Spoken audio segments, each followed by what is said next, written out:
ትላንት ለቅሶ ዛሬ ሳቅ ነገ ደስታ ከዛን ሀዘን እንዲህ እየተቀባበሉ ህይወታቸውን ይመራሉ።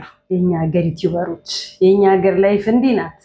እንቆቅልሽ የሆነች እንቆቅልሿ የማይፈታ በጅምር የሚቀር ላይፍ ነው ያላቸው። በጅምር የሚቀር የማይቋጭ ለመቋጨት እንኳን በጉጉት ላይ የሚኖር ላይፍ፣ ፍቅር፣ ትዳር፣ ልጅ። ጌታ ሆይ በነገራችን ላይ ዛሬ አባባሉን የአብርሃም ከዛሬ ስንት ዓመት በፊት ለሩታ የሚላት ነበር። እንዲሁም ደግሞ ከዛሬ ለሩታ ከዛሬ 2 ዓመት በፊት ነው። ለፍቅር ደግሞ ከዛሬ 3 ዓመት እና 4 ዓመት በፊት ነው። ለነፂም ደግሞ እንደዛው ይል ነበረ። በሱ አልፈርድም፣ ወንድ ነው። እድሜ ለሴቶቹ ይብላኝ ለሴቶቹ፣ ሴቶቹ እንዲህ አንድ ወንድ ላይ ለሚንጠለጠሉት ማለት ነው። ሄርሜላ ግን መጨረሻሽን እግዚአብሔር ያሳምርልሽ ነው የምለው። ምክንያቱም እንደምትወጂው ስለሚያውቅ እንደምታፈቅሪው ስለሚያውቅ ነገም ሂጂልኝ ቢልሽ ተመልሰሽ እንደምመጪለት ስለሚያውቅ ዛሬ ለምኖ እጁ አስገባሽ። በነገራችን ላይ ምን እንዳላት ታውቃላችሁ? እንደምትወደኝ ያወቅኩትኝ አለ። እስከዛሬ አላወቀም ነበር። አያችሁ? ከዛሬ አፍቅርሃለሁኝ እሞትልሃለሁኝ እያለች ያ ሁሉ ሰው ውርጅብኝ ሲወርድባት የስድብ ናዳ ሲርከፈከፍባት መስሚያ ወጣ አልነበረም ማለት ነው። ለነገሩ ልቡ ሩታ ጋር ነበረ፣ አይኑም ሩታ ጋር ነበረ። ጆሮን የተደፈነው እንጂ እንደምትወደው አልገባውም ነበር ማለት ወይስ አሁንም እያስመሰለ ነው ሄርሜላ ጋ የመጣው? እንደምትወደኝ ያወቅኩትኝ ፎቶዋን የኔና የሷን ፎቶ ከግድግዳ ላይ አለማውረዷ፣ ጠዋት ደህና አደርክ ማታ ደህና አደር እያለችኝ እየሳመችኝ ነው የምትለየኝ አለ። ሩታ ጋስ ያለው ፎቶ ለነገሩ ትናንት ነግራታል። ከዚህ በኋላ ላይ የተሰቀሉትን ፎቶዎች አውርጅና ጣይ ብለዋል። ማስታወሻ የሚባል ነገር በህይወታችሁ ላይ አያስፈልግም። ቲክታክ ላይም ዩቲዩብ ላይም የነበሩት እንዳለ አጠፋፏ። በቃ እሱንም ስታጠፉ የዛኔ ምናልባት ወደ አዲስ ምዕራፍ ትጀምራለች። ዩቲዩብ ላይ ያለው ማመቼ የማይጠፋ ምክንያቱም ቢዝነስ ነው። ቢዝነስ ስለሆነ እየሰራችሁ ያላችሁት። ሄርሜላ ግን እስከ መቼ ድረስ ነው እንዲህ እንደ ዕቃ እየተጫወተብሽ ምትኖሪ? እንደ ሴት ልንገርሽ አንቺ ተስፋ ቆርጠሻ እንደ በዚህ ነው ያህል አብርሃም በዛም በዚህም እያለ ለስንተኛ ጊዜሽ ነው ዛሬ ውጪ ሲልሽ የነበረው? እንደገና መልሶ ይቅርታ ሲልሽ የነበረው? ነገስ ይሄ ነገር አለመደገሙ ምን ዋስትና አለሽ? እኔ ካሁን በኋላ ለሩታም ለአብርሃምም ለሄርሜላም አይመለከተኝም። ግን አጉል እንትን ውስጥ ሲገቡ ግን እያንዳንዳቸው እናገራቸዋለሁ። ምክንያቱም ንገረው ምከረው ቢካለ መከራ ይምከረው ብሏል። እያንዳንዷ መከራ ሲያሻት የዛኔ ትስተካከላለች ማለት ነው። ፍቅርን እንቆቅልሽ ያደረጉት የማይፈታ እንቆቅልሽ፣ በጅምር የሚቀር ላይፍ፣ የማይቋጭ ትዳር፣ የማይቋጭ ህይወት በአጠቃላይ ማለት ነው። እንዲህ በሞራላችሁ እንዳላዠቀ ይኖር አብርሃም። እንዲህ በሞራላችሁ አብርሃም ምን አለ? ታናሽ እህት ስላለች ታናሽ እህቴ ምን እንደምነው አለ። ታናሽ እህት ኖረክ ታላቅ እህት ኖረክ። ሴት ናት። ሴት ናት። ሴት ሁሉ ነገር ናት። ደግነቱ ግን እግዚአብሔር ይመስገን ልጅ ወንድ ሆነልክ። ሴት ብትሆን ኖሮ ግን አቤት የወንዶች መጫወቻ ነበር የምትሆነው። አሁንም ቢሆን ግን እግዚአብሔር ያሳድግላችሁ እንጂ ነገ አድጎ ትልቅ ሰው ሆኖ ነገራቶችን ሁሉ ሲያይ ሲያዳምጥ ሲሰማ በምን ሁኔታ ውስጥ እንዳለፈ እንዴት እዚህ ላይ እንደደረሰ ሲያስበው ግን በእርግጠኝነት በሴቶቹ ላይ ቁማር ነው የሚጫወተው ከአብርሃም የበለጠ ማለት ነው።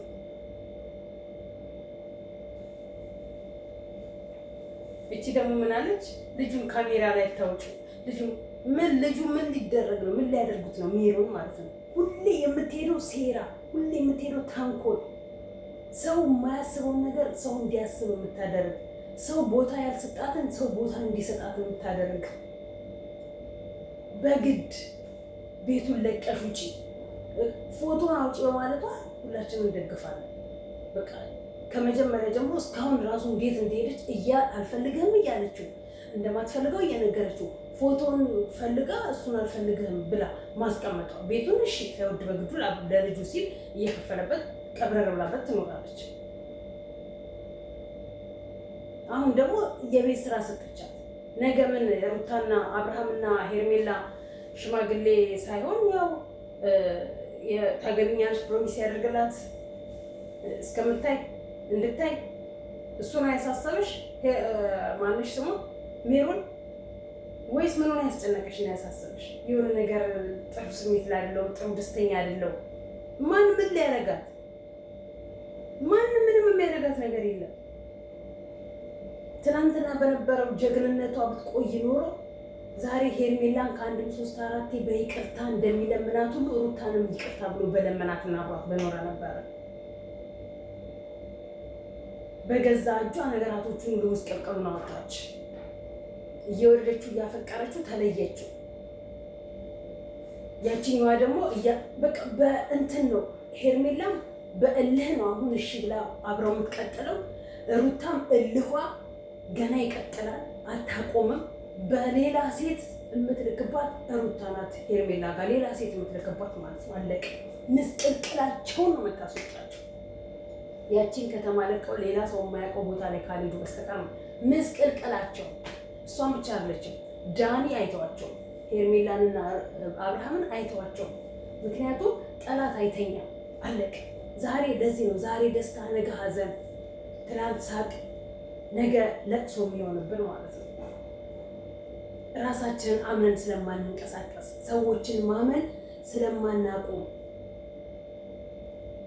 ትንሿ እህቱ ምን እየተደረገች ነው ያለችው? የገዛ ወንድም ነኝ ተብዬው ማለት ሌላ ሰው የደበደበውን ከሌላ ሰው ጋር ይጣላል። ብሩክን የመታኛል።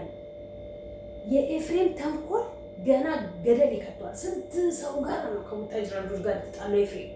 ከስንት ቡታጅራ ከወንድሙ ጋር እንኳን አይነጋገርም። ከእውነት ለመናገር ማለት ነው ከወንድሙ ጋር እንኳን አያወራም።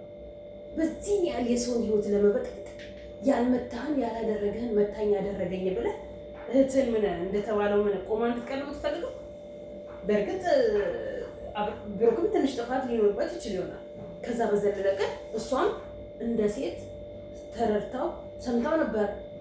ክፍተት ሳትፈጠር አርፋ የሌላውን ሰው ወሬ ላለመስማት ብላ የምትሄደው። አሁን ነገ የልጁ እርጉዝ ነኝ ብላ ያለችው መታ ቤት ውስጥ ትገባበታለች፣ ወይም ደግሞ መታ የሆነ ነገር ትፈጥርበታለች። አለቀ። ከዛ ደግሞ እንደገና እየተባባሰ ይሄዳል። ከዛ ብሩክ ምን ይባላል? ብሩክ ለሴቶች ስለ ልቡ ስለሚራራ እንደሆነ ነገር እንትን ስለሚል አንተ ነህ ክፍተት እየሰጣቸው፣ አንተ ነህ ፊት እየሰጣቸው፣ አንተ ነህ ቦታ እየሰጣቸው። ለአንቺ በሰጠሽ ክብር ልክ ነው ሌሎቹን ክብር ሊሰጥ የሚችል ነው። በእርግጥ የሚያደርጋቸው ነገሮች ጥፋቶች እንዳሉ ሆነው ማለት ነው። ምን አደረጋቸው? አመሰቃቀላቸው። ወንድሟ ባላት ሄዳ ብሩክን ስንቴ ነው ጥፊ የቀመሰው? ሲጀመር በጣም እኔ ለዚህ ነው ገና ናቸው፣ ጥሬዎች ናቸው ቡታጅራዎች እምላችሁ። ገና ምንም የገባቸው ነገር የለም ስለ ፍቅርም። እነሱ ገንዘብ ነው እያሳወራቸው ያለው፣ እውቅና ነው ናላቸው እየበጠበጣቸው ያለው እንጂ የምር ፍቅር ወይም ደግሞ የምር ፍላጎት ኖሯቸው አይደለም። የሆነ ሰውን አታክ አድርጎ ዩቲዩባቸው ሀይ ይወጣላቸዋል። ከዛ ሀይ ከወጣላቸው በኋላ ላይ እግርሽን ቢ እኔ እኮ ለድራማ ነው እኔ እኮ ለስራ ነው እያሉ በአናታቸው ላይ ሌላ ቦታ ላይ እየሄዱ የሚጫወቱባቸው ማለት ነው። ለዚህ ነው ለካ ብዙ ሰው ድራማ ነው እውነት አለም ሲለኝ አላምንም፣ በፍጹም እንዲህ አይነት ድራማ የለም እያልኩኝ የምከራከረው ማለት ነው።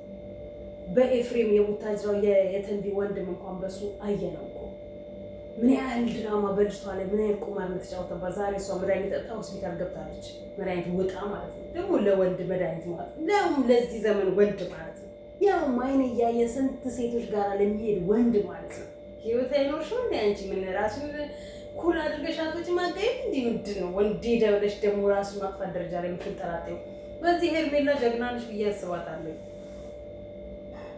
ቤቷን ዝግት አድርጋ ብላ ተለመነች። ለምን ብላ ነው ለወንድ ብላ ደግሞ መድኃኒት የምትጠጣው የምትንጠለጠለው? ምን ስለሆነ? ወንድ ሁሉም ወንድ ነው። ለማንኛውም እናየዋለን። ሰብስክራይባችሁ አይለይ።